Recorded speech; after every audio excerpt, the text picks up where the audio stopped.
Merab Dvalishvili's calling out Islam Makhachev. The bantamweight champ says Makhachev needs to stop dodging Ilia Topuria and defend that lightweight belt. Merab's pointing to a UFC 311 presser where Islam told him, "Merab, I respect you, but when you've got a real contender, you fight." Merab took it to heart, fought Umar Nurmagomedov, and now he's flipping the script. He's like, Ilia's the best 155 contender after dropping his 145 belt. Everyone agrees he's earned it. Merab claims Islam's making excuses to avoid Topuria, saying, "Islam told me not to mess up my belt. Now he's doing it himself. When you've got a real challenger, you fight." Merab's pushing hard for this showdown. Think Islam's ducking the smoke or what? Yo, don't miss the next banger. Hit that subscribe button and stay locked in. Daniel Cormier's dropping truth bombs about Michael Chandler. DC says Chandler's under insane pressure for his UFC 314 clash with Paddy Pimblett on April 12, 2025, even though he's lost 4 of his last 5. On Good Guy, Bad Guy, DC broke it down. Chandler's got 6 UFC fights, just 2 Ws, knocking out Dan Hooker round 1, and that wild front kick KO on Tony Ferguson. Losses to Justin Gaethje, Dustin Poirier, and Charles Oliveira didn't hurt his star power. Those guys are elite. DC's like, win against Gaethje? Amazing. Lose to Poirier? Who subbed him? Still awesome. Oliveira, who slammed him? No shame. But losing to Paddy, the new gen star? That's different. It'd tank Chandler's career. Not just another L, but a sign he can't hang with the young guns. DC thinks Chandler's feeling the heat more than Volkanovski ever did. This fight's make or break. You seeing Iron Mike pull through? Demetrius Johnson's got a wild prediction. Paddy Pimblett's gonna be a UFC champ. Mighty Mouse, the MMA legend, is hyping Paddy's run, saying he's on track to hit the top. DJ told media he's stoked to see if Paddy gets there, comparing him to studs like Urijah Faber or Joseph Benavidez, killers who never snagged gold. He's impressed, noting, Paddy's done everything right so far. Against Bobby Green, he went straight for the arm, broke through the guard, and he's prepping to dominate. Johnson thinks Paddy's UFC 314 scrap with Michael Chandler is his chance to scream champ potential. Right path, big stage. Can Paddy prove DJ right? Henry Cejudo's week went from wild to worse. After chasing down a car crash suspect and joking he took him down and roughed him up, his studio got hit by a thief. Tuesday afternoon, news dropped that one of Cejudo's UFC belts got swiped. Dylan Rush, his producer, spilled the tea. 4:45 a.m. I'm crashed on the studio couch. Some dude sneaks in, grabs Henry's first UFC belt. I woke up, stared at him for 2 minutes in the dark, thought it was Henry. Then crash. A shelf falls. He bolts. Later, Rush posted an Insta vid. Gutted. Turns out the thief nabbed way more.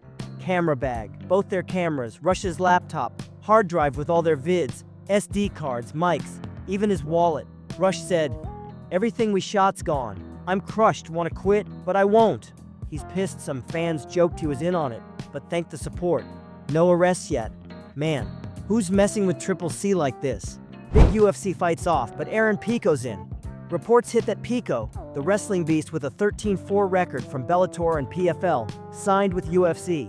His grappling cred had fans hyped, and Red Corner MMA dropped a post saying Mosar Elevi was set to welcome him at UFC Vegas 106 on May 17th. Then, plot twist, they pulled it back, saying the fight's canceled, pushed to an unknown date.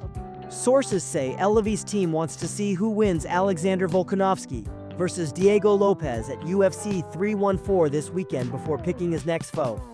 Ariel Helwani owned up on the Ariel Helwani show Tuesday, apologizing for not digging deeper. He said, "Heard that Pico Elevi was never real. My bad for trusting some outlets at my age. I got lazy, should have checked harder." He thinks waiting for a title shot makes sense for Elevi, and Pico shouldn't debut against him anyway. Brett Okamoto confirmed Pico's deal Tuesday. His manager, Ali Abdelaziz, backed it. Firas Zahabi's got a hot take. MMA's about to be a young man's game.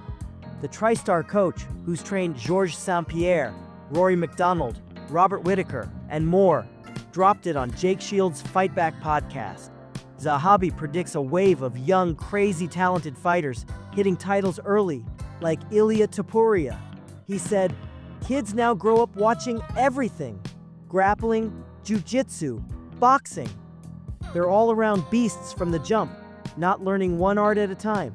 They're in killer shape, studying our wins and mistakes. Topuria is his poster boy, elite striker, wrestler, ground game, and young as hell. Zahabi's like, he went undefeated to a title. Expect more of that. Paddy Pimblett's got a spicy pick for Jon Jones versus Tom Aspinall. Everyone thought this fight was dead after Jones's title defense against Stipe Miocic, but buzz is building. It's one of 2025's most hyped matchups. Fans are split.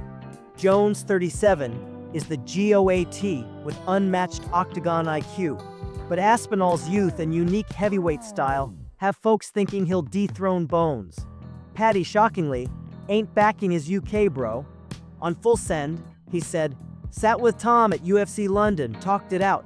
This fight's gotta happen. Love Tom. Coolest guy in MMA, but I can't bet against Jon Jones. Been watching since 2010. Saw him DQ'd against Matt Hamill live. He's beaten everyone, GSP era included. His fight IQ's the best ever. He game plans every guy differently. Paddy wants Tom to win but can't pick against Jones. Y'all think this fight's next?" Ariel Helwani's singing Nina Drama's praises. Despite past shade, he's flipped the script, hyping her on his show.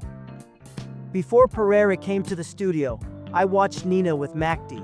Man, she's killing it. Don't know if she's got haters, but she's got something special. I was hooked. Never said that about Michael Annick's stuff. She's cornered the one-on-one market. Nobody does it like her anymore. He loves her fresh vibe. While most interviews are desk chats with DC or Bisping, Nina's owning it. Anybody catching her vids? That's your MMA rundown. Smash subscribe, hit the bell. Don't sleep on the action. Drop your takes below. Want to hear who you're backing? Catch you next time. Fists up.